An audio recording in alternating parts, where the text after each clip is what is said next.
Con đi con mẹ cái tay con nè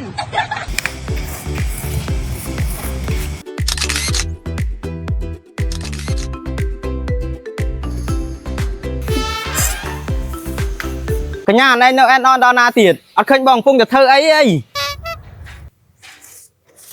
ហើយបើឃើញខ្ញុំកំពុងធ្វើអីដែរមកជួយសម្អាតគ្នាអាងឆាប់ហើយនេះហើយធុញណាញ៉ៃញ៉ៃដល់ហើយ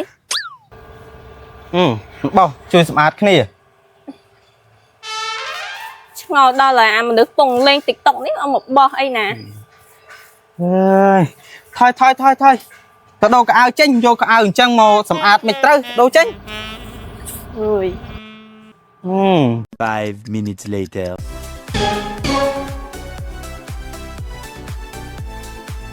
កញ្ញាអូនឯងលៀបប្រើជក់អញ្ចឹងកាលណាហើយគេប្រើអានឹងទេនេះគេប្រើអានេះចាំមើលបងបាញ់ឲ្យមើលហើយបាញ់ប្រើហ្នឹងបាញ់អាហ្នឹងធ្វើអីយើងប្រើធុងថ្នាំនេះគឺវាបានសពល្អហើយវាស្រួលងាយស្រួលហើយវាលឿនទៀតដោយសារតែឥតខ្យល់គឺយើងមានរនទូចនេះអញ្ចឹងយើងប្រើធុងថ្នាំនេះគឺវាលឿនអូតាប៉ិតចឹងហីហើយចាំមើលបងបាញ់ឲ្យមើលថយប្រយ័ត្នប្រឡាក់ខោអាវឃើញវាលឿនអត់អូលយម៉ាហើយវាយើងអាចបានគ្រប់ចន្លោះប្រហោងបន្ថែមទៀតអូលយម៉ែមកយើងសាកធ្វើម្ដងមើលណែចង់សាកមែនណែមកឲ្យអានេះមកបងសាកមើលអាហ្នឹងចុចមកចឹងនេះចុចឲ្យលើនេះហ៎តោះណាចុចនេះគេសកត់ចេះនេះអូចេញមែនតានេះស្រួលលឿនទៀត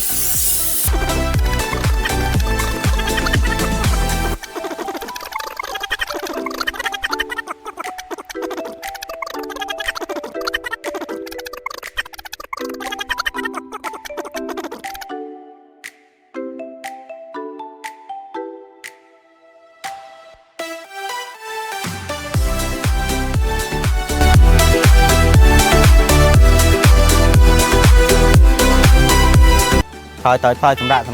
បងប្អូនដើម្បីទទួលបានឥតខ្យល់ដែលស្រស់ស្អាតដែលមានពណ៌បែបនេះគឺយើងត្រូវការប្រើប្រាស់ឧបករណ៍ប្រភេទនេះដែលក្បាលមួយនេះគឺយើងហៅថាឧបករណ៍បាញ់ថ្នាំពេត្រូពណ៌ឥតខ្យល់ដែលមានក្លុកកលីតឬក៏ចន្លោះទូចគឺយើងប្រើឧបករណ៍ប្រភេទនេះគឺយើងអាចបាញ់បានគ្រប់កន្លែងគ្រប់ចន្លោះហ្មងគឺវាបានសពល្អខ្យល់ខ្លាំងហើយនឹង